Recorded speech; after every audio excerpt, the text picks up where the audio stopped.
Silvia Hurtado. Es la promesa de Dios. Como Dios dijo, todo se ha cumplido. Vendrían del norte, también del sur, a esta obra aquí, a servirlo. Lo buscas, puedes tomar tu asiento. Ahora vamos a hacer las cosas de un poquito diferente. Antes de entrar al versículo, hermanos, yo le quiero dar la bienvenida. Si hay alguien aquí que nos está visitando por primera vez, quizás la segunda vez, estamos contentos, estamos gozosos de que estás aquí con nosotros, ¿verdad? Te damos la bienvenida, que Dios te bendiga grandemente y estamos contentos de que hoy estés con nosotros entre la familia del Señor, amén. Y mira, hermanos, ahora quiero, meditando en tantas cosas que uno escucha, que uno ve, ¿verdad? En las redes sociales, siempre hay algo que yo pienso que preocupa a todo pastor, y no nomás los pastores, sino también a todo creyente que está seriamente en las cosas de Dios, ¿verdad?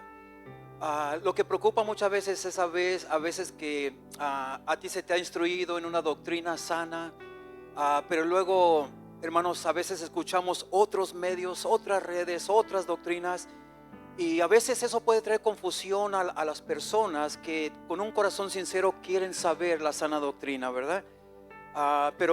Y queremos entrar en un tema, hermanos, que es bien importante, en lo cual hay mucha controversia, en lo cual ya hemos estudiado, hermanos, y quizás cuando te diga de qué se trata, tú vas a decir, pastor, apenas hace poquito enseñamos de eso. Pero hoy vamos a enseñarlo de una manera diferente, hermanos, para poder nosotros estar firmes y afirmarnos más en lo que es la palabra de Dios, ¿verdad? Hoy quiero, hermanos, hablar acerca de ¿pasará la iglesia por la gran tribulación? ¿Okay? Es una pregunta. Y mira, ¿por qué te digo esto? Porque a veces cuando escuchamos, porque hay aquellas personas que creen que la iglesia va a pasar por la primera parte de la tribulación, pero no toda. Y luego hay aquellos que creen, hermanos, que la iglesia va a pasar por toda la gran tribulación. Pero ahora vamos a verlo, hermanos, a la luz de la palabra del Señor, ¿verdad? Mira, el título de este estudio de mensajes, porque yo creo van a ser 2 o 3 estudios, hermanos, sobre este tema, porque queremos ir al pasito, pero bien detalladamente. Entonces, el título de esta serie de estudios, hermanos, es Examinándolo Todo. ¿Pasará la iglesia por la gran tribulación? ¿Verdad? Examinándolo todo. Y vamos a estar examinando muchas cosas. Y quiero comenzar con este versículo, hermanos, ¿verdad? Que está en el libro de los Hechos, capítulo 17, versículo 11. Y vamos a darle lectura, hermanos. Si lo tienes allí, me lo haces notorio con un fuerte amén. El libro de los Hechos de los Apóstoles, capítulo 17, versículo 11. Cuando lo tengas, me lo puedes hacer notorio con un fuerte amén. Amén. Mira lo que dice este versículo.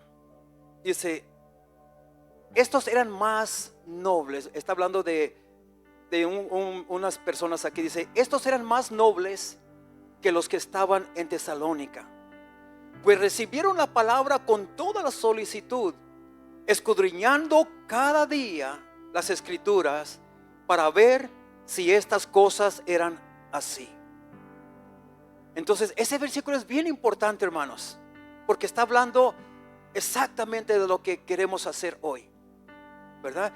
Mira, hoy comenzaremos esta serie de estudios sobre uno de los temas más importantes de la escatología bíblica: el arrebatamiento de la iglesia y la gran tribulación. ¿Por qué este tema? Bueno, te expliqué un poquito el por qué es tan importante, ¿verdad? Hoy queremos hablar, hermanos, acerca de los que creen como la post-tribulacionistas. O sea, ellos son los que creen en el arrebatamiento de la iglesia después de la gran tribulación. Entonces, desde el principio, hermanos, quiero aclarar algo bien importante. Mira, desde el principio quiero aclarar el propósito de esta enseñanza. El propósito, hermanos. No estamos aquí para atacar a quienes sostienen una posición diferente a la nuestra. No, hermanos, no se trata de atacar.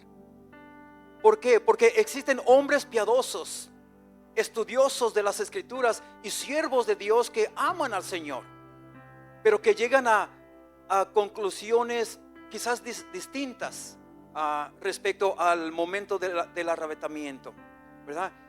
Y mira, nuestro compromiso no es defender una tradición o una creencia. Nuestro compromiso no es defender una tradición, sino permitir que la Biblia hable por sí misma, que hable por sí misma. Y como creyentes debemos tener la misma actitud, hermanos, ¿verdad? De los hermanos de Berea, de los que hablamos en el libro de los Hechos. Tenemos que tener esa misma actitud que ellos tenían.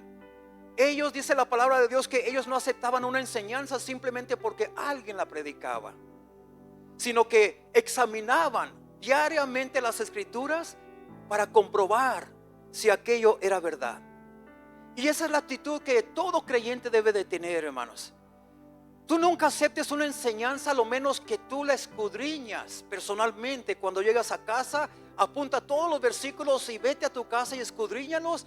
Y sé como estos siervos, ¿verdad? Que escudriñaban las Escrituras para ver si las cosas que les habían sido predicadas eran así. Entonces, eso es algo bien importante para todo creyente. Ese será nuestro método durante todo este estudio, hermanos. Mira, no vamos a comenzar diciendo quién tiene la razón. No vamos a comenzar diciendo eso, sino que queremos que la Escritura por sí misma nos diga quién tiene la razón. Amén. Primero vamos a entender, hermanos, mira, y esto es bien importante. Primero vamos a entender correctamente lo que creen quienes sostienen la postura de post-tribulacionistas. ¿Qué son esos? ¿Qué es eso? ¿Qué es post-tribulacionistas? Bueno, son los que creen que la iglesia pasará por la gran tribulación. Después de esto, hermanos, examinaremos cuidadosamente los pasajes que utilizan.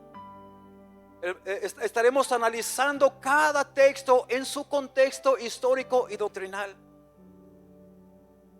Finalmente, hermanos, veremos por qué. ¿Por qué nosotros creemos que el arrebatamiento ocurrirá antes de la gran tribulación? Nuestro deseo, hermanos, no es ganar un argumento.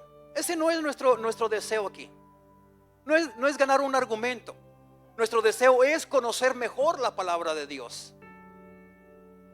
Mira, si al terminar este estudio, hermanos, nuestra fe descansa más firmemente en las Escrituras y no simplemente en una opinión humana, entonces podemos decir que entonces el propósito habrá sido cumplido. Amén. Antes de continuar, ¿por qué no hacemos una oración, iglesia? Ahí donde está sentadito. ¿Por qué no hacemos una oración pidiéndole, iglesia, mira, pidiéndole al Espíritu Santo que nos conceda la humildad, porque se necesita humildad, que nos conceda la humildad para aprender. Se necesita humildad para aprender, iglesia, para que el Espíritu Santo nos dé sabiduría y me dé sabiduría a mí también, para interpretar correctamente las Escrituras y con un corazón dispuesto a obedecer la verdad revelada por Dios. Amén. Vamos a orar ahí donde estás sentadito. Amado Dios Padre, te damos gracias, Espíritu Santo, por permitirnos estar aquí, Señor, en esta hermosa tarde, Señor. Te doy gracias por cada uno de mis hermanos, mis hermanas y por cada familia representada aquí en este lugar, Señor. Gracias por sus vidas, Padre, porque al estar aquí, Señor, muestran que hay interés espiritual en sus vidas, Padre. Bendice sus vidas, mi Dios. Bendice este momento, Señor, que estamos congregados como tu iglesia. Ayúdanos, Espíritu Santo, Señor, a entender la revelación de tu palabra. Señor, que en el nombre de Cristo Jesús, tu Santo Espíritu hoy nos ministre, nos hable y nos revele, Señor, exactamente lo que tú, Espíritu Santo, deseas revelarnos hoy. En el nombre de Cristo Jesús. Amén. Amén. Mira iglesia, te voy a dar un repaso del bosquejo que durante este estudio vamos a estar llevando a cabo, ¿verdad? Es solamente un bosquejo, partes de lo que, para que tú te des cuenta hacia dónde vamos a ir. La parte número 1, vamos a aprender qué creen los post-tribulacionistas. ¿Qué es lo que ellos creen? Porque necesitamos saber exactamente lo que ellos creen para poder, hermanos, exponer a cualquier argumento que podamos tener. Pero mira, vamos a estar viendo qué creen los post-tribulacionistas. Parte número 2, vamos a estar hablando acerca de los principales textos que ellos utilizan para defender su postura. Vamos a estar escudriñando esos textos. Parte 3, vamos a estar viendo o preguntando, ¿están esos textos hablando del arrebatamiento o de la segunda venida de Cristo? La parte 4, los argumentos bíblicos a favor del arrebatamiento pretribulacional. Y número 5, preguntas frecuentes y conclusiones finales. Ahora mira, para llevar a cabo este estudio, hermanos, es necesario seguir una regla para todo el estudio. Y la regla es esta, hermanos, mira, que nunca construiremos una doctrina sobre un solo versículo. No podemos. No se puede construir una doctrina sobre un solo versículo. Toda doctrina debe armonizar con el resto de las escrituras. Lo que sí te puedo decir es que la escritura, hermanos, la Biblia no se contradice. ¿Cuántos saben eso? La escritura no se contradice. Cuando un pasaje aparece enseñar algo diferente o quizás algo que se contradice, es entonces que nuestra tarea no es escoger un versículo y desechar el otro. Esa no es nuestra tarea. Nuestra tarea no es decir, bueno, a lo que yo pienso, este versículo tiene la razón y este no, aunque parezca que se contradice. Pero no, hermanos, mira, cuando un pasaje parece enseñar algo diferente o contradecirse, nuestra tarea no es escoger un versículo y desechar el otro, sino encontrar la interpretación que permita que toda la Biblia permanezca en armonía. Entonces, habiendo dicho esto, iglesia, comencemos esta primera parte del estudio. La serie es titulada Examinándolo Todo. ¿Pasará la iglesia por la gran tribulación? Bueno, primeramente, en esta lección, la lección número 1, hermanos, tenemos que entender qué creen los post-tribulacionistas. ¿Qué creen ellos? ¿Cuál es su creencia? Bueno, primeramente, antes de entrar a esto, quiero leerte solamente un pasaje, hermanos, que no se lo di al hermano, pero nomás quiero leerte este pasaje. En 1 Tesalonicenses 5:21, la Biblia nos dice, examinándolo todo, retener lo bueno. Retengamos lo nuevo solamente, ¿verdad? Lo bueno. Cuando digo examinándolo todo, es que también tenemos que examinar a aquellos que tienen una opinión distinta a la de nosotros. Tenemos que examinarlo todo, escudriñarlo, ¿verdad? Y dice la palabra de Dios aquí en Tesalonicenses 5:21, examinándolo todo, retener lo bueno. Entonces, mira, nuestro compromiso, hermanos, no es defender una tradición, sino descubrir lo que realmente enseña la escritura. Antes de responder cualquier posición doctrinal, ¿verdad? Debemos comprenderla. Tú no puedes, hermanos, responder a ninguna posición doctrinal de aquellos que tienen diferentes creencias a las tuyas si tú antes no conoces, ¿verdad?, lo que ellos están argumentando. Tenemos que conocer lo que ellos están argumentando. Entonces debemos comprenderla correctamente. ¿Por qué? Porque sería injusto criticar una postura sin primero escuchar lo que realmente afirma. Entonces, por eso, hoy no vamos a refutar argumentos. En este día no vamos a refutar argumentos. Hoy vamos a responder una sola pregunta. ¿Qué creen realmente los hermanos que sostienen la postura post-tribulacionista? ¿Qué creen ellos? ¿Qué es lo que ellos creen? ¿Por qué creen lo que creen? ¿Verdad? Ahorita no vamos a hablar de lo que creemos nosotros, sino qué creen ellos. Entonces, una vez que entendamos su interpretación, estaremos preparados para abrir la Biblia y examinar si esos argumentos armonizan con el contexto y con el resto de las escrituras. Amén. Amén, iglesia. Número 1, tenemos que comenzar por esto, algo bien básico. ¿Qué significa post-tribulacionistas? La palabra post significa después. Por lo tanto, un post-tribulacionista, hermanos, cree que, esto es lo que él cree, es lo que ellos creen. Ellos creen que la iglesia permanecerá en la tierra durante toda la gran tribulación y será arrebatada al finalizar ese periodo, cuando Cristo regrese en gloria para establecer su reino. Y ahorita vamos a entrar allí. Y quizás tú estarás pensando, ¿cómo cuando Cristo regrese en su gloria, verdad, para establecer su reino? Eso ya es otra cosa. Pero bueno, vamos a solamente por hoy vamos a ver, analizar y aprender lo que ellos creen. En otras palabras, dicho esto, hermanos, en otras palabras, ellos no creen en dos eventos separados. Creen que el arrebatamiento y la segunda venida de Cristo ocurren el mismo día. O sea que es un mismo acontecimiento. Ellos creen en esa postura. Para ellos, Cristo desciende al final de la gran tribulación. Los creyentes son arrebatados inmediatamente, ¿verdad? Son arrebatados, inmediatamente regresan con Cristo a la tierra. Todo esto ocurre en un mismo acontecimiento. En otras palabras, la creencia de ellos es que después de la tribulación, porque ahorita vamos a tocar versículos, que hay versículos que dicen que después de la tribulación vendrá Cristo. Ok, pero ahorita no vamos a entrar allí. Pero en otras palabras, ellos creen que cuando Cristo venga por su pueblo, por su iglesia, es porque la gran tribulación ya pasó. Y creen que ellos creen de esta manera que Cristo va a levantar a su iglesia, a levantar a los suyos, ya cuando todos se reúnan allá en las nubes con Él, que inmediatamente después de eso Cristo regresa, pero ya con toda la iglesia nuevamente a establecer su reino en la tierra. Pero ellos creen que todo esto sucede el mismo día. ¿Ok? Eso es lo que ellos creen. ¿Qué no creen ellos? Queremos ver esto. ¿Qué es lo que ellos no creen? Es importante aclarar, hermanos, algunos malentendidos primero.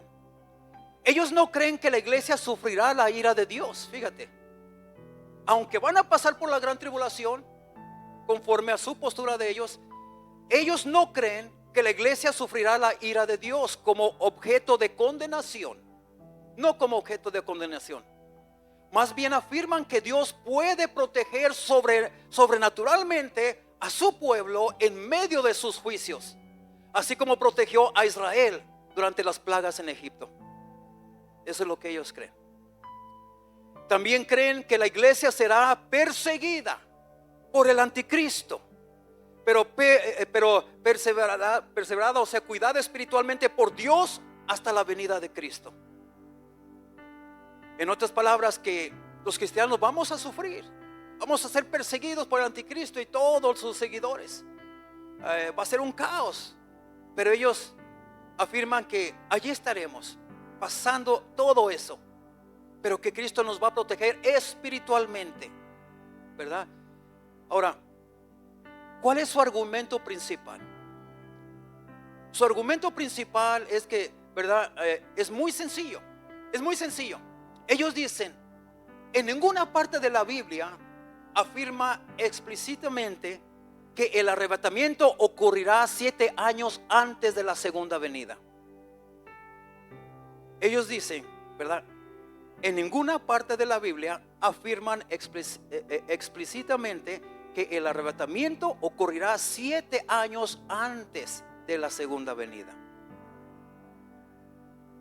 Y quizás algunos de aquí están pensando, pastor, yo quiero participar ahí, porque sí. No, ahorita estamos hablando de lo que ellos creen. Amén. Por esa razón entienden que ambos acontecimientos son uno solo.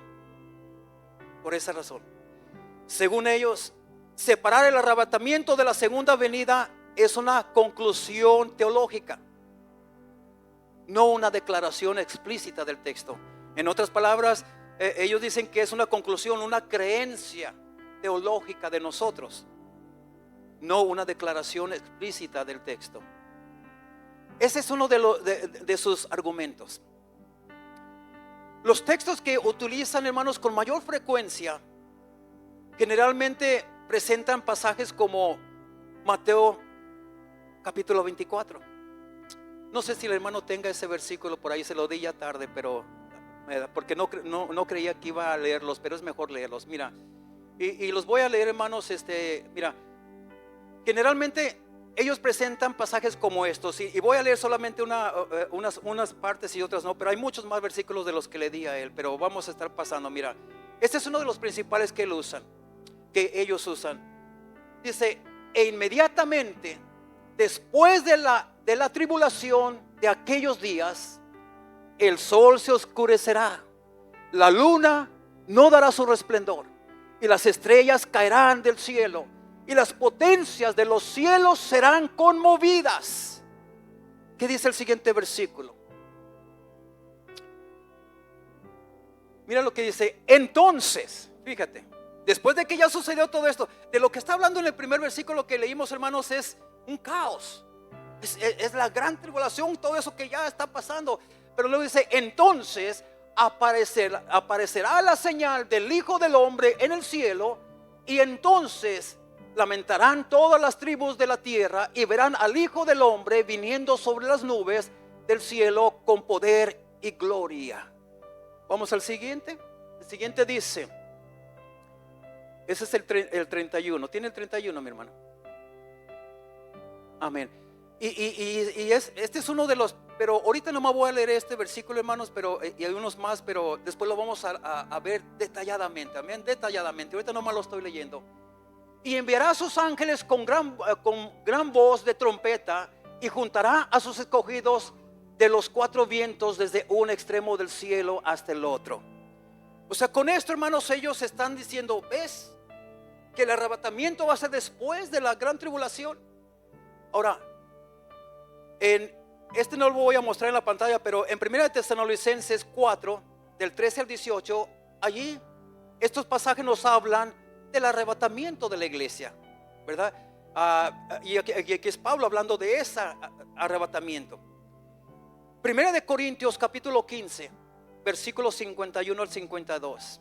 Ahí hay algo muy poderoso que ellos usan en lo que ellos creen. Aquí dice: mira, he aquí, os digo un misterio, no todos dormiremos, pero todos seremos transformados. ¿Qué dice el siguiente versículo? En un momento, en un abrir y cerrar de ojos, a la final trompeta, ahí está la clave, a la final trompeta, porque se tocará la trompeta, y los muertos serán resucitados incorruptibles, y nosotros seremos transformados. Allí ellos dicen: ¿ves? Al final la trompeta. O sea, el arrebatamiento va a suceder a la trompeta final. Y luego pues usan, ¿verdad? Se van a Apocalipsis, donde dice que hay 7 trompetas que van a sonar. Y cada trompeta, después de cada sonido de la trompeta, viene un juicio sobre la tierra. Entonces ellos dicen, ahí dice que a la final trompeta, dando a entender que después de la 7ª trompeta. ¿Entiende? Bueno, entonces, pero vamos a estar regresando a todos estos versículos detalladamente. Apocalipsis 20 del 4 al 6 usan estos versículos, y ahí habla de los santos reinando con Cristo. Juan 17:15, ¿verdad? Es otro que ellos usan. Mira, Juan 17:15 dice: no ruego que los quites del mundo, sino que los guardes del mal. Todos estos versículos, hermanos, que se usan. Segunda de Tesalonicenses 2 del 1 al 4. Ahí, hermanos, habla de la apostasía y del hombre del pecado y todo esto. O sea, ellos consideran que estos pasajes y otros enseñan que la iglesia estará presente durante la gran tribulación. Ahora, ¿por qué llegan a esa conclusión? ¿Verdad? ¿Por qué llegan a esa conclusión? Su razonamiento, hermanos, normalmente sigue este orden. Si Mateo dice que Cristo viene Fíjate, si Mateo dice que Cristo viene después de la tribulación y Pablo dice que el arrebatamiento ocurre cuando Cristo viene, entonces ambos acontecimientos deben de ser el mismo. Esa es la postura que ellos tienen, ¿verdad? Ese es el razonamiento que intentan demostrar mediante estos textos. Ahora, nosotros debemos de reconocer algo, hermanos. Nosotros como creyentes, como hijos de Dios, debemos reconocer algo. Mira, muchos creyentes sinceros sostienen esta posición. Hermanos, muchos creyentes que aman a Dios, sinceros, ¿verdad? Muchos creyentes sinceros sostienen esta posición. Y no debemos pensar que todos los post-tribulacionistas ignoran la Biblia. No debemos pensar así. Porque entre ellos, hermanos, ha habido hombres y mujeres muy preparados y muy preparadas que dedicaron años al estudio de las Escrituras. Pero eso no significa que tengan la razón en todo. Pero sí significa que merecen ser escuchados con respeto antes de comparar sus argumentos con toda la palabra de Dios, ¿verdad? Yo creo que todos nos merecemos ese respeto, ¿verdad? De poder compartir las Escrituras y compartir nuestras creencias, aunque unas sean diferentes a las otras. Pero de eso se trata, de compartir las Escrituras. Amén. Entonces, hoy, hermanos, hoy estamos viendo, hermanos, lo que nuestros hermanos post-tribulacionistas creen, ¿verdad? Y por qué creen lo que ellos creen. Ahora, en esta siguiente etapa que vamos a entrar, en la siguiente enseñanza, abriremos la Biblia, hermanos, para examinar uno por uno los pasajes que ellos presentan como evidencia. No responderemos con opiniones, ¿verdad? Al responder cada uno de los versículos que vamos a estar escudriñando, hermanos, cuidadosamente y lentamente, lo que quiero decirte, hermanos, que no vamos a contestar, hermanos, ¿verdad? Conforme a lo que nosotros creemos, ¿verdad? Hoy simplemente hemos comprendido lo que ellos creen, ¿verdad? Y por qué creen lo que creen. Pero ahora, hermanos, no vamos a responder con opiniones de cada uno de nosotros, sino vamos a permitir que el contexto de cada texto nos guíe. Que el contexto de cada texto que ellos estén usando sea el que nos va a guiar. Ahora, si esos pasajes realmente enseñan que la iglesia pasará por la gran tribulación, debemos aceptarlo.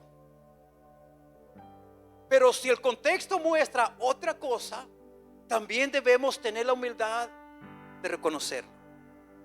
¿Y por qué digo esto? Porque lo estoy diciendo con todo respeto para este grupo de personas que piensan que tienen una manera de ver diferente a la de nosotros. Por eso lo estoy diciendo de esta manera, ¿verdad? Respetando su creencia, respetando nuestra creencia, pero poniéndonos los dos al mismo nivel, ¿verdad? Que si después de este estudio, hermanos, vemos, ¿verdad?, que el contexto, hermanos, coincide con lo que ellos están enseñando, entonces nos toca a nosotros aceptarlo. Pero también para ellos, humildemente, hermanos, que si ellos ven que el contexto no concuerda con lo que ellos están enseñando, entonces, ¿verdad?, también debemos tener la humildad de reconocerlo. Aquí es para ambos lados, amén. Ahora, nuestra tarea a partir de esta siguiente lección que vamos a hacer, ¿cuál es nuestra tarea? Bueno, a partir del de este próximo estudio que vamos a estar entrando ahorita, ya no preguntaremos ¿qué creen ellos? Esa ya no va a ser la pregunta. Ahora preguntaremos, ¿eso es realmente lo que enseña ese pasaje o esos pasajes? Hoy no intentaremos demostrar que la postura post-tribulacionista sea correcta o incorrecta. Hoy no vamos a tratar de ver esas cosas. Nuestro propósito fue comprenderla. Por hoy nuestro propósito fue comprender la postura de ellos, comprender qué es lo que ellos creen y por qué creen lo que creen. Ese es el propósito de hoy, de este estudio para nosotros, amén, comprenderla. ¿Por qué? Porque nadie puede responder correctamente a una posición que primero no la entiende, amén. Tú y yo no podemos contestar algún argumento o alguna posición que no entendemos. Necesitamos entenderlo primero. Y en esta siguiente enseñanza, hermanos, comenzaremos con el pasaje más utilizado por ellos, por los post-tribulacionismo. ¿Okay? Mateo 24. Mateo 24, versículo del 29 al 31. Entonces, analizaremos cada versículo en su contexto y responderemos una pregunta fundamental, ¿verdad? ¿Está hablando Jesús del arrebatamiento o de la iglesia, del arrebatamiento de la iglesia o de su segunda venida en gloria? Entonces, mira, que el Señor nos conceda, hermanos, la humildad para someternos a lo que realmente enseña la Escritura, aunque eso, hermanos, confirme o desafíe a nuestras conclusiones. Entonces, queremos entrar a esto, mira, examinándolo todo. Y vuelvo a repetir el título una y otra vez: examinándolo todo. ¿Pasará la iglesia por la gran tribulación? Esta es la lección 2, hermanos. Vamos aquí. Examinando los principales textos de lo que ellos creen. Vamos allí a Mateo capítulo 24, versículos del 29 al 31. Y vamos a leerlo detalladamente, ¿verdad? Y hermano Uriel, ¿puede agarrar un micrófono, por favor, hermano? Quiero que ustedes me ayuden en este estudio, hermanos. Quiero que haya diferentes participaciones.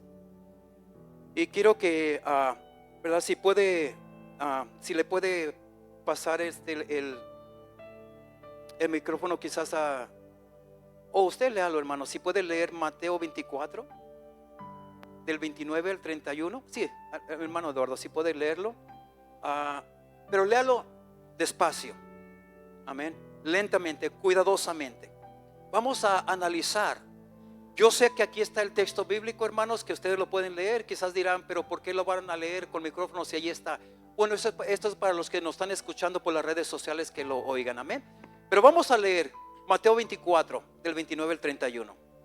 Amén. Dice en el nombre del Padre, del Hijo y del Espíritu Santo. E inmediatamente después de la tribulación de aquellos días, el sol se oscurecerá y la luna no dará su resplandor, y las estrellas caerán del cielo, y las potencias de los cielos serán conmovidas. Entonces aparecerá la señal del Hijo del Hombre en el cielo, y entonces lamentarán todas las tribus de la tierra, y verán al Hijo del Hombre viniendo sobre las nubes del cielo con poder y gran gloria. Y enviará a sus ángeles con gran voz de trompeta, y juntarán a sus escogidos de los cuatro vientos, desde un extremo del cielo hasta el otro. Amén. Gracias, mi hermano. Ahora, una pregunta que es bien importante que nos hagamos, porque aquí estamos hablando de dos posturas. Aquí estamos hablando, hermanos, de algo que tanto ellos como nosotros creemos. Una de las cosas que los dos estamos de acuerdo, hermanos, las dos posturas estamos de acuerdo, es de que ciertamente va a haber un arrebatamiento, y que es Cristo el que va a levantar a su iglesia, a sus escogidos. Ambos lados estamos de acuerdo en eso, que va a haber un arrebatamiento. También los dos estamos de acuerdo de que también hay una segunda venida de Cristo sobre la faz de la tierra.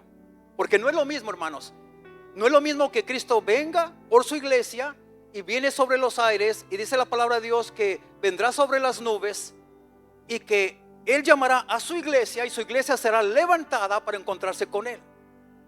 Muchos confunden esa parte como la segunda venida de Cristo, pero esa no es la segunda venida de Cristo. La segunda venida de Cristo es cuando Cristo, hermanos, venga sobre la faz de la tierra y ponga sus pies en la tierra. En esta ocasión, en el arrebatamiento, Cristo no pone sus pies en la tierra. Dice que nosotros seremos levantados y nos encontraremos con Él, nos reuniremos con Él en las nubes. Ese es el arrebatamiento. Ambos posturas creemos en eso. Ahora, ambos creemos que también hay una segunda venida de Cristo, ¿verdad? Ahora, este pasaje de Mateo 24, del 29 al 31, la pregunta sería: ¿Está hablando aquí Jesús del arrebatamiento de la iglesia o de su segunda venida en gloria? ¿De qué está hablando aquí Jesús? Eso es lo primero que nos tenemos que preguntar. ¿De qué está hablando aquí? ¿De qué está hablando aquí la palabra de Dios? ¿Estará hablando del arrebatamiento? Porque habla que Él reunirá a sus escogidos y que los levantará. Vuelva a leer esa parte, hermano Dardo. Está hablando de sus escogidos, pero tenemos que analizar esto, ¿verdad? La pregunta es, ¿está hablando la escritura del arrebatamiento de la iglesia o de su segunda venida en gloria? ¿Qué dice allí? Y enviará a sus ángeles con gran voz de trompeta y juntarán a sus escogidos de los cuatro vientos, desde un extremo del cielo hasta el otro. Amén. Ahí hay unas claves bien importantes que vamos a estar analizando. Porque miren, hermanos, primeramente nos dice aquí que Él enviará a sus ángeles, ¿verdad? Pero luego vamos a ver Pablo instruyéndonos, también diciendo que Cristo mismo, ¿verdad?, llamará a su iglesia. Pero no quiero entrar allí en ese tema ahorita. Entonces la pregunta es, ¿está hablando Jesús del arrebatamiento o de la iglesia, del arrebatamiento de su iglesia o de la segunda venida de Cristo? En nuestra lección anterior, hermanos, lo que acabamos de leer hace un instante, estudiamos acerca de qué creen los post-tribulacionistas. No emitimos un juicio sobre su postura, o sea, no estamos juzgándolos de lo que ellos creen, no. Simplemente procuramos comprender con fidelidad lo que ellos creen. Ahora comienza una parte muy importante aquí de nuestro estudio. Ya no estaremos preguntando qué creen, ahora estaremos preguntando qué dice realmente el texto. El texto más importante es el que acabamos de leer, ¿verdad? Este es probablemente el texto más citado por quienes sostienen la postura post-tribulacionistas. Este es quizás el más citado de ellos. ¿Por qué? Porque el versículo comienza diciendo, inmediatamente después de la tribulación. Así comienza este versículo. Inmediatamente después de la tribulación, Cristo llama a sus escogidos. Entonces, mire, hermano, ¿por qué este tipo de estudios? Nosotros que creemos en la pre-tribulación, hermanos, que creemos que la iglesia de Cristo será levantada antes de la tribulación, no solamente nuestro deber, nuestra responsabilidad no es solamente saber lo que creemos, sino saber explicarlo a otros. Vamos a decir, si tú solamente sabes, pues yo sé que vamos a ser levantados antes de la gran tribulación, no sé dónde, no sé quién lo dijo, pero sé que está en la Biblia. ¿Tú crees que una persona de estas va a aceptar eso? No. ¿Y qué tal que esta persona te salga con este versículo? E inmediatamente después de la tribulación, la iglesia de Cristo será levantada. ¿Cómo le vas a argumentar tú allí? ¿Verdad? Entonces es bien importante, iglesia, ¿verdad? Ellos concluyen de esta manera: si Jesús reúne a sus escogidos después de la tribulación, entonces el arrebatamiento ocurre después de la tribulación. Por eso es que ellos creen que ambos eventos, o sea, ambas cosas es un solo evento. Porque ellos dicen esto, lo voy a volver a repetir: si Jesús reúne a sus escogidos después de la tribulación, entonces el arrebatamiento ocurre después de la tribulación. Y a simple vista, esto parece un argumento fuerte, poderoso. ¿Cuántos están de acuerdo? ¿Verdad? Pero debemos hacer una pregunta muy importante. ¿Está hablando Jesús del arrebatamiento de la iglesia? ¿O estará hablando, hermanos, o está describiendo otro acontecimiento? No podemos responder esa pregunta con un solo versículo. Necesitamos estudiar todo el discurso, hermanos, de Mateo 24, todo. Y a eso me refiero yo cuando digo los contextos, que tenemos que ir al contexto. Porque el contexto, hermanos, comienza mucho antes del capítulo 24. Para los que quizás no entienden, hermanos, yo sé que aquí hay muchos teólogos, hermanos, yo entiendo. Que a veces yo tengo que ir a preguntarles, hermano, explícame esto, ¿verdad? Pero, mire, hermano, para los que no saben, el contexto, ¿qué es el contexto, pastor? Bueno, el contexto es que cuando tú lees un versículo o que te dan un versículo para traer algún argumento de teología, tenemos que irnos al contexto. ¿Qué es el contexto? Quizás leer desde el principio del capítulo, o quizás aún te necesitas ir un capítulo más atrás o un capítulo más adelante para entender de qué está hablando ahí la palabra de Dios. Entonces, el contexto, hermanos, para responder a esta pregunta, el contexto comienza mucho antes del versículo 1 del capítulo 24 de Mateo, mucho antes todavía. Muchos comienzan a leer el versículo 29. ¿Y qué dice el versículo 29? Nuevamente, mi hermano Eduardo, muchos comienzan allí. Y es donde a veces nos metemos en problemas porque como que no entendemos bien lo que está hablando. Ahí está, miren. E inmediatamente después de la tribulación de aquellos días, el sol se oscurecerá y la luna no dará su resplandor y las estrellas caerán del cielo y las potencias de los cielos serán conmovidas. Amén. Muchos comienzan a leer allí, pero el contexto realmente comienza en Mateo capítulo 24 versículo 1. Allí es donde los discípulos hacen 3 preguntas bien importantes a Jesús, bien importantes. Le dicen, Señor, dinos, ¿cuándo serán estas cosas? ¿Y qué señal habrá de tu venida y del fin del siglo? Los discípulos hacen esas preguntas, hermanos, que son bien importantes y bien claves aquí. Desde ese momento, hermanos, Jesús responde esas preguntas. Por lo tanto, Mateo 24 no es un capítulo aislado, es la respuesta de Jesús a las preguntas de sus discípulos. Mira, la pregunta es, ¿quiénes están presentes ahí en esa reunión? ¿Quiénes están presentes? Observemos cuidadosamente, hermanos. Jesús está hablando, los discípulos están escuchando. Escuchemos esto. Todavía no ha ocurrido la cruz. Todavía no ha ocurrido el evento de la cruz. Todavía no existe la iglesia como cuerpo de Cristo en el sentido en que se desarrolla después del Pentecostés. En ese sentido, no nos vayamos a equivocar allí. Pero eso no prueba por sí solo, hermanos, que el capítulo no hable de la iglesia. Pero sí nos obliga a ser cuidadosos antes de asumir, hermanos, que cada detalle está dirigido directamente a ella. Las referencias judías del discurso, hermanos, vamos a ver esto, las referencias judías del discurso. Mira, mientras avanzamos por el libro de Mateo capítulo 24, encontramos expresiones como los que estén en Judea.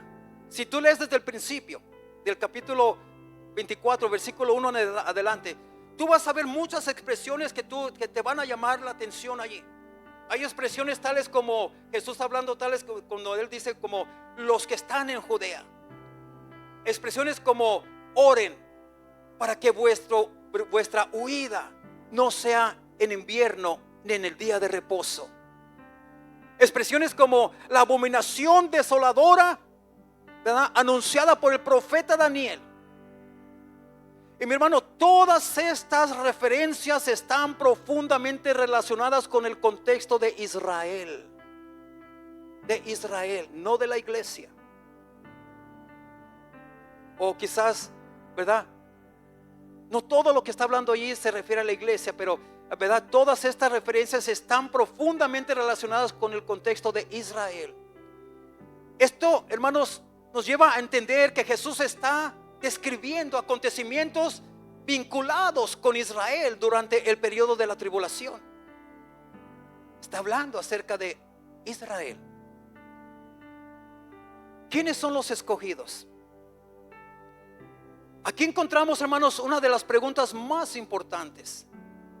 Mateo capítulo 24 versículo 31 dice que Cristo reunirá, fíjate, que Cristo reunirá a sus escogidos.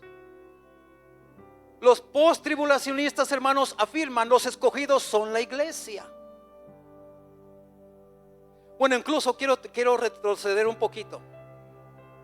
¿Qué dice el versículo 31 del capítulo 24, versículo 31? Dice, fíjate lo que dice, y enviará a sus ángeles, ¿verdad? Y enviará sus ángeles con gran voz de trompeta. Dice, ¿verdad? Vamos a leerlo. Y juntarán a sus escogidos. ¿Quién los va a juntar? ¿Quién los está reuniendo ahí? Los ángeles. Hay que tomar eso en cuenta porque lo vamos a tocar en un futuro. Los ángeles. No es Dios, no es Jesús el que los está reuniendo, son los ángeles. Amén. A sus escogidos. Entonces ahora, los escogidos, ellos afirman que los escogidos son la iglesia. Los pretribulacionistas que somos nosotros respondemos a esto. La palabra escogidos no siempre significa la iglesia. No siempre. En diferentes pasajes de la Biblia, hermanos, de la palabra escogidos puede referirse al pueblo de Dios en distintos contextos. Incluye también a Israel. Por eso el término por sí solo no revela el debate, o sea, no resuelve el debate. Pero es necesario examinar el contexto inmediato del uso que hace el resto de la escritura. Habla de trompetas. Habla de trompetas también. Ese es otro argumento frecuente en las escrituras. Mira, la gran trompeta del versículo 31, ellos la relacionan con la trompeta de 1 Corintios capítulo 15. Pero la pregunta es, ¿son necesariamente la misma trompeta? ¿Qué dice el versículo? Vamos a leer qué dice 1 Corintios capítulo 15. ¿Qué dice allí? Si alguien le puede, ahí está. Pero alguien déle lectura, hermanos. Dice así la palabra del Señor: He aquí, os digo un misterio. No todos dormiremos, pero todos seremos transformados. Amén. Pero todos seremos transformados. Siga, ¿tiene el siguiente versículo? Amén. En un momento, en un abrir y cerrar de ojos, a la final trompeta, porque se tocará la trompeta, y los muertos serán resucitados, incorruptibles, y nosotros seremos transformados. Amén. Esta es una postura muy fuerte, hermanos, muy poderosa que ellos usan, porque mira lo que está diciendo este versículo, vamos a decir, para una persona que va comenzando, ¿verdad? Vamos a decirlo así, que todavía no tiene mucha instrucción sobre las escrituras, pero sí, cuando leer esto, en un momento, en un abrir y cerrar de ojos, a la final trompeta, ¿verdad? Porque se tocará la trompeta. Y con esto, si después de esto te llevaran a Apocalipsis capítulo 8, donde allí se habla de las 7 trompetas, ¿verdad? Y hermano Eduardo, si puede ir a capítulo 8 de Apocalipsis y nomás leer la primera trompeta. Es todo lo que queremos leer, nomás para poner un ejemplo de qué se está tratando, ¿verdad? Allí es donde habla de las 7 trompetas y vamos a ver que después del sonido de cada trompeta, pues ocurre algo. ¿Y quiénes son los que están tocando esas trompetas? Son ángeles. Pero solamente vamos como ejemplo la primera trompeta. Voy a leer el verso 2. Y vi a los 7 ángeles que estaban en pie ante Dios, y se les dieron 7 trompetas. Otro ángel vino entonces y se paró ante el altar, y con un incienso de oro, y se le dio mucho incienso para añadirlo a las oraciones de todos los santos sobre el altar de oro que estaba delante del trono. ¿Cuál es el siguiente? El 7, 8:7. El primer ángel tocó la trompeta. Amén. Y hubo granizo y fuego mezclados con sangre, que fueron lanzados sobre la tierra, y la tercera parte de los árboles se quemó, y se quemó toda la hierba verde. Amén. Y es solamente la primera trompeta, y cada trompeta es otro otro juicio y otro y otro. Y fíjate, ahí dice que, hermano, descenderá granizo y fuego y se quemarán toda hierba. Hermanos, si usted sabe lo que va a acontecer si se quema toda la hierba, hermanos, no va a haber ganado, no va a haber nada, va a haber hambruna, va a haber un caos. Y eso es solamente la primera trompeta. Pero aquí dice, hermanos, que se tocará, el arrebatamiento será al final de la última trompeta. Entonces, pero tenemos que tomar algo en cuenta, hermanos. Mira, una pregunta, ¿son necesariamente la misma trompeta? Porque la Biblia menciona trompetas por distintos propósitos. Si tú lees la Biblia, hermanos, menciona trompetas desde el Antiguo Testamento hasta el Nuevo Testamento y hasta Apocalipsis, sigue mencionando muchas trompetas. Entonces, ¿son necesariamente la misma trompeta? La Biblia menciona trompetas con distintos propósitos. A veces habla acerca del sonido de la trompeta. ¿Para qué? Para convocar al pueblo, para anunciar guerras, para señalar fiestas o hermanos, para acompañar actos de Dios. O sea, hay muchas diferentes trompetas. Antes de afirmar que se trata del mismo evento, debemos de comparar cuidadosamente los pasajes. Ahora, este estudio, hermanos, que estamos llevando a cabo ahorita, nos trae una enseñanza bien importante aquí, ¿verdad? Mateo 24, hermanos, está hablando Jesús nuevamente la pregunta del arrebatamiento o de su segunda venida. Y sabes, siguiente enseñanza que voy a entrar está profunda. Está profunda. Yo creo, hermanos, que por ahorita me voy a detener aquí, porque ya el tiempo ya se nos llegó. Y no quiero empezar esto que voy a empezar a hablar, porque aquí está lo fuerte, hermanos. Aquí está lo que necesitamos verdaderamente entender, ¿verdad? Entonces, quiero nomás hasta ahorita, hermanos, mira, yo creo que al empezar, hermanos, por entender la postura de ellos, por saber qué es lo que ellos creen y por qué creen lo que creen, allí hay una base muy fuerte ya para nosotros estar interesados en escuchar, ¿verdad? La postura de ellos, porque tienen bases sólidas también, fuertes, para creer lo que ellos creen. Pero después de esta enseñanza, hermanos, vamos a entrar, no a argumentar, no para descubrir ellos están mal o nosotros estamos mal. No vamos a estar diciendo quién tiene la razón, sino ahora es donde vamos a entrar, que la palabra misma nos va a enseñar, ¿verdad?, lo que realmente las escrituras nos están hablando. Entonces, yo esto lo digo, hermanos, y quiero tratar de hacerlo con el más respeto posible, porque yo no sé, a lo mejor aquí hay personas que creen en que vamos a pasar la gran tribulación, pero quizás hay personas en la audiencia por las redes sociales que tienen esa postura y están firmemente en esa postura.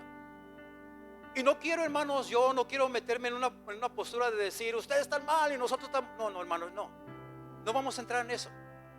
Vamos a dejar que la misma escritura nos lleve a entender, que nos revele, a comprender, hermanos, el contexto de cada uno de estos versículos. Amén. Voy a dejar simplemente el lugar para unas 2 o 3 preguntitas, hermano, o comentarios. Pero ahorita, acerca de la enseñanza, vamos a parar ahí, porque quiero entrar de lleno en la siguiente lección. ¿Alguien tiene alguna pregunta, hermanos? Un comentario, ¿verdad? Porque si no hay comentarios hasta ahorita, hermanos, pues podemos avanzar ya para la próxima enseñanza, ¿verdad? Y si hay comentarios o no. Si hay comentarios, alce su mano, alguien que tenga un comentario, no sé. ¿Nadie? ¿Usted, hermano? ¿Abril? Sí, nomás quería, si nos pudiera dar un poquito de información acerca de la diferencia que habla del versículo 29 del libro de Mateo 24, la diferencia entre tribulación y la gran tribulación. Ahí hay algo clave también para nosotros no confundirnos. Sí, bueno, vamos a estar hablando de esto para la próxima lección, pero algo simplemente, nomás así por encimita ahorita, algún resumen.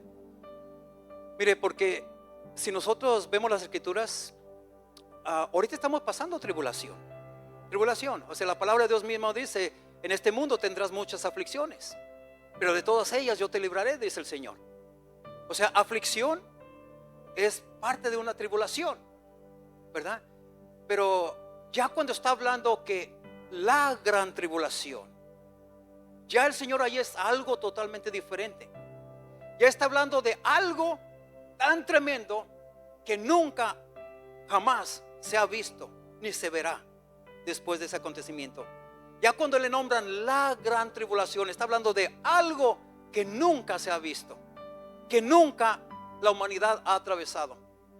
Solamente quiero dar ese pequeño resumen porque ahorita mismo, hermanos, muchos de nosotros quizás estamos pasando tribulación, aflicciones, ¿verdad? Hermanos, alrededor del mundo entero, quizás no aquí en este país, pero el pueblo de Dios, la iglesia de Cristo está siendo perseguida. Eso es tribulación, está siendo perseguida. Entonces la tribulación ya comenzó, pero no es lo mismo tribulación que la gran tribulación. Y aquí vamos a hablar de la gran tribulación. Amén. Muy buena pregunta, pero sí, solamente un resumen de lo que estamos hablando. Pero hermanos, mira, si no hay preguntas o comentarios, vamos a ponernos de pie, hermanos, y vente preparado para la siguiente lección, porque ahí es donde vamos a entrar y ahí es donde necesitamos. Porque tú y yo como iglesia, hermanos, no solamente debemos decir, oh, yo creo en esto, sino hay que entender por qué crees lo que crees y poder explicarlo a las personas, ¿verdad? Es bien importante esto. Amén. Pero vamos a darle gracias a Dios, hermanos. Solamente voy a hacer una breve oración para darle las gracias al Señor por este día. Y después yo le paso el lugar al jovencito o la jovencita que nos va a despedir. Amén. Y le quiero dar las gracias a esos jovencitos. ¿Por qué no damos un aplauso, hermanos, a esos jovencitos, verdad? Que mira, por si hay alguien que nos está visitando por primera vez, hermanos, miran, una vez al mes, el último jueves de cada mes, hermanos, los jóvenes son los que programan, son los que vienen.